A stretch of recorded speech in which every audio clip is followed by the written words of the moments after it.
Bom dia, sejam bem-vindos à nossa aula. O tema de hoje envolve a estatística descritiva e nós precisamos assimilar alguns conceitos para auxiliar em cálculos como, por exemplo, desvio médio, desvio padrão, variância, média aritmética. O primeiro conceito fundamental que registramos aqui na estatística descritiva é o conceito de população. Então, quando se fala em população, fala-se em um número muito grande de elementos. Assim, por exemplo, se você for fazer uma pesquisa no Instituto Federal envolvendo todos os alunos, essa pesquisa ela é válida para tirar um diagnóstico em cima desses alunos. Então, nós temos aí um exemplo de população.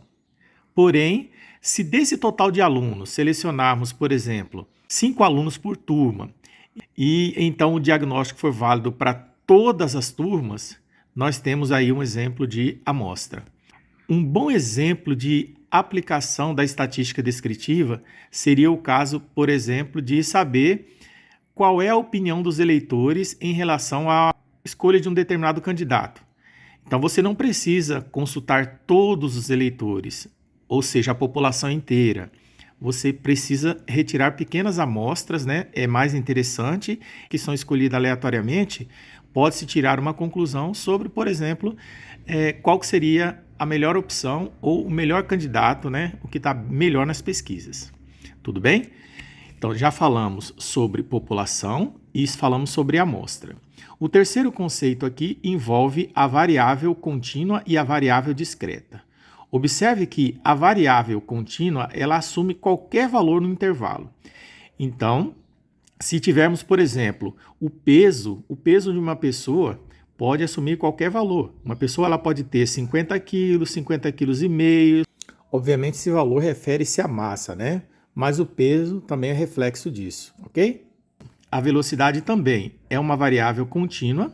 Uma velocidade pode ser 10 km por hora, 10,1, 10,2, 10,01, não importa.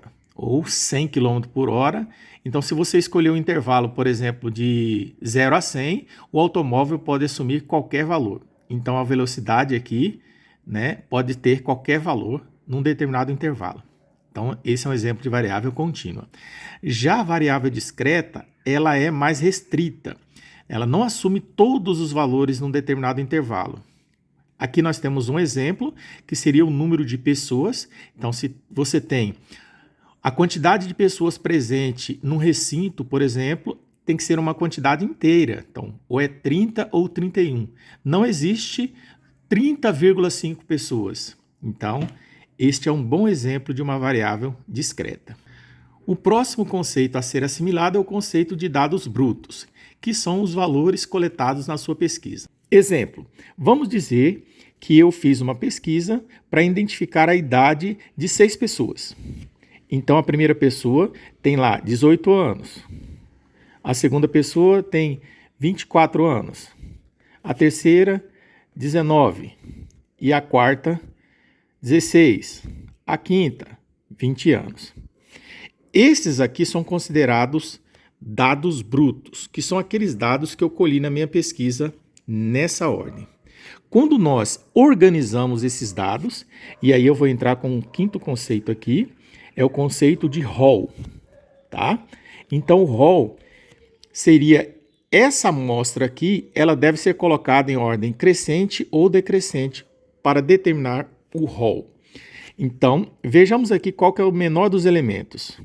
Aqui nós temos 1, 2, 3, 4, 5. Eu falei 6, né? Então, vou colocar mais um aqui, digamos 16. Pode repetir, não tem problema.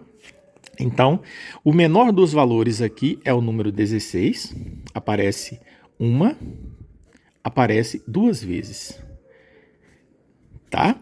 O próximo número, acima do 16, seria o 18. Então, nós temos 18. Depois vem o 19. E o número 20. E, por último, o número 24. Então, aqui nós determinamos o rol desses dados aqui que nós coletamos. Eu vou colocar aqui como sexto, tá? Seria o conceito de amplitude. Só que essa amplitude é uma amplitude total. Uma palavra vindo do inglês, então a gente vai utilizar a letra R de range, tá?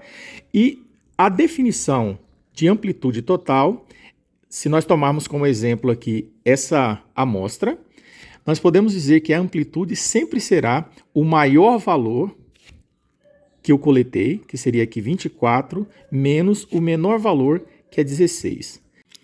Então, a essa diferença, 24 menos 16, nós temos o número 8 como sendo a nossa amplitude total. Outro conceito interessante seria o de frequência absoluta. O que é uma frequência absoluta? Então, se nós tomarmos uma sequência de números, e aí eu já vou colocar em ordem, né? Como se já tivesse feito o rol. Vamos colocar aqui, por exemplo, 4, 10, né? Aí 10 de novo, 15. Eu estou colocando em ordem para facilitar a visualização, mas não precisa estar em ordem, tá? Digamos aqui 15, aqui 15, e aqui 22 e 22. Então, o que é a frequência? A frequência é a quantidade de vezes que um determinado número aparece. Então, qual é a frequência absoluta do número 4? Vale 1, porque o número 4 aparece uma vez. Qual é a frequência do número 10? É igual a 2. Qual é a frequência do número 15? 3. E qual é a frequência do número 22? 2. Porque o número 22, ele repete aqui uma vez, ou seja, aparece duas vezes, então a frequência é igual a 2. O oitavo conceito interessante para nós é o conceito de distribuição de frequência. Existem dois tipos de tabela que iremos trabalhar. A tabela tipo A, né, que envolve numa coluna os valores da amostra e na outra coluna a frequência. E a tabela tipo B, que envolve numa coluna a classe e na outra coluna a frequência. Tudo bem? Vamos ver a tabela tipo A. Suponha um arranjo de dados brutos em ordem crescente. Ou seja, nós fizemos aqui o rol. Temos aqui 30 valores e precisamos construir uma tabela de distribuição de frequência tipo A. Começamos então pelo primeiro valor, que é o 21. A frequência do número 21 é igual a 3. Então, nós temos 1, 2, 3. Então, podemos escrever aqui que o número 21, que é o menor de todos, aparece 3 vezes. O número 22 aparece 2 vezes. Então, 22, a frequência é igual a 2. O número 23, 2 vezes. Então, 23 aparece 2 vezes. O número 24 aparece apenas uma vez. Então, 24, uma vez. Seguimos, então, preenchendo essa tabela. À esquerda, nós temos os valores da amostra. Terminamos aqui no número 35, que foi verificado 3 vezes. Observe, 35 aparece 3 vezes e o 36 aparece uma vez. Se somarmos todos esses valores aqui, será igual a 30, que seria o número de valores que consta aqui nesse rol. Fizemos análise de 8 conceitos diferentes, terminamos aqui em distribuição de frequências tipo A. Nos próximos vídeos, nós daremos continuidade falando da distribuição de frequência tipo B, em classes. Bons estudos!